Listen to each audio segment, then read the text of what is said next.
Magandang araw Luzon, Visayas, Mindanao at sa lahat po ng mga nakasubscribe sa ating YouTube channel. Ako po taos pusong nagpapasalamat sa inyong lahat. At kung hindi pa po kayo nakasubscribe sa ating YouTube channel, mag-subscribe na po kayo dahil marami po kayong matutunan dito. Ang channel po natin ay tungkol po sa Dalos Gold, Yamashita Treasure, World War II Treasure mga ka-TH, at nag-a-adventure din tayo sa mga kuweba at mga lugar kung saan po mayroon pong mga pinaghihinilaan na mayroon pong mga gold bar na nakabaon mga ka-TH. Pero ngayon sa video po natin ipapakita ko po yung na-discover nilang mga marker dito kaninang umaga lang po.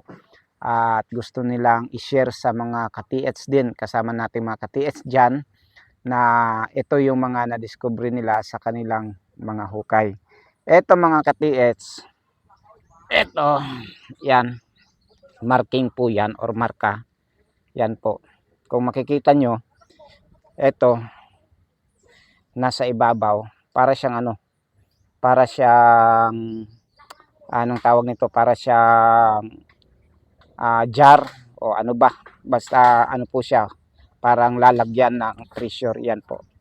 Kung mapapansin nyo, ang marking nito, ang kanyang guhit ay ano po, ay isang letter C, as in C po, cat, letter C mga ka-TH. At wala pa po tayong nito, wala pa po tayong maibigay na kahulugan sapagkat hindi ko po dala ang libro natin dito sa site na to mga ka-TH. Ang dala lang po natin ang ating GP pointer at yung metal detector natin ay lowbat din, kaya wala tayong ginawang pag may metal detecting dito mga ka-TH. Gusto ko lang i-share ito sa inyo, itong hinukay nila, para malaman nyo kung ano yung mga marker na nandito. Unang na-discover nila mga ka-TH kahapon po. Ipapakita ko sa inyo yung na-discover nila kahapon at isi-share ko sa inyo kasi sa kanilang hinukayan lumipat po sila para po makita ang lahat ng marker. Ganun kasi yan mga ka-TH, kung ikaw ay treasure hunter, dapat hindi lang sa isang hukay magpo-focus. Kasi hindi mo alam kung nandun ba yung treasure. Ang importante kasi makita yung mga marker at malaman mo kung ano yung kahulugan bago ka magpapatuloy sa iyong paghuhukay. Ito ipapakita ko rin sa inyo yung dati naming hukay na malaki yung yung butas namin, napakalaki talaga. Kasi nga po, yung mga marker ay kailangan nating makita. At dito ngayon, makikita nyo rin kung gaano kalaki yung hukay, para makikita nyo rin yung buong marker, yung mga marker na nakabaon dito mga ka-TH. Ito, yung unang marker na nakita po nila mga ka-TH. Ito yung unang marker na nakita nila kahapon mga ka-TH. Yan po. Kung mapapansin nyo, dito sa gilid, masyadong po siya, masyadong malapad. Tapos, ito, mga ka-TH, talagang binasag siya at pinurmang ganyan. At saka, dyan din. Tapos, ang una naming interpretasyon mga ka-TH kahapon, ito, akala namin Y, kasi mayroon dyan. Akala namin umabot siya dito, pero hindi pala. Ito ipapakita ko sa inyo, pakinggan nyo sandali para malaman nyo mga ka-TH. Ito po, may na-discover kaming sign dito. Kung mapapansin nyo po yung yung nililinis ng aking kumpare, ay parang po siya, parang victory na sign. Ito, baliktad yung victory niya, pag ganun siya, pag ganyan. Tapos ito, siya, masyadong makinis. Yan, nililinis namin para makita namin kung ano yung kanyang yung kanyang forma.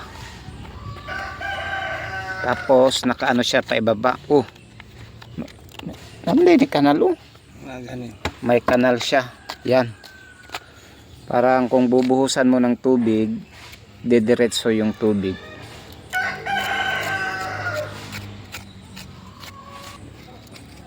Yan, ay Y. Ibig sabihin nito tunnel. Pagkatapos niyan, mga ka-TH, ay lumipat ng hukay. Naghukay tayo dito. Dito na papunta doon. Kasi itong bato na to at saka yan, nandyan yan, magkatabi.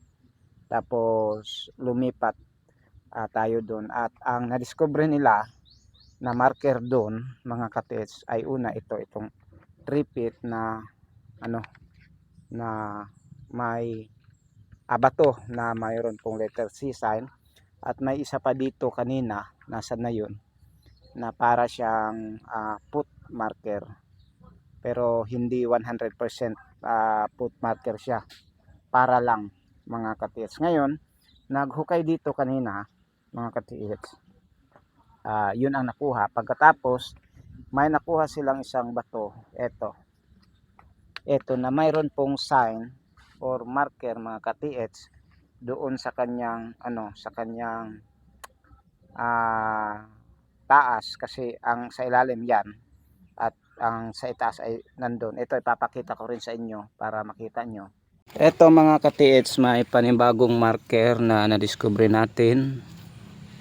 Parang siya, yan, ito butas na yun ang mga marker na nandito. At sana nga magpatuloy sila sa paghuhukay dito, mga ka-TH.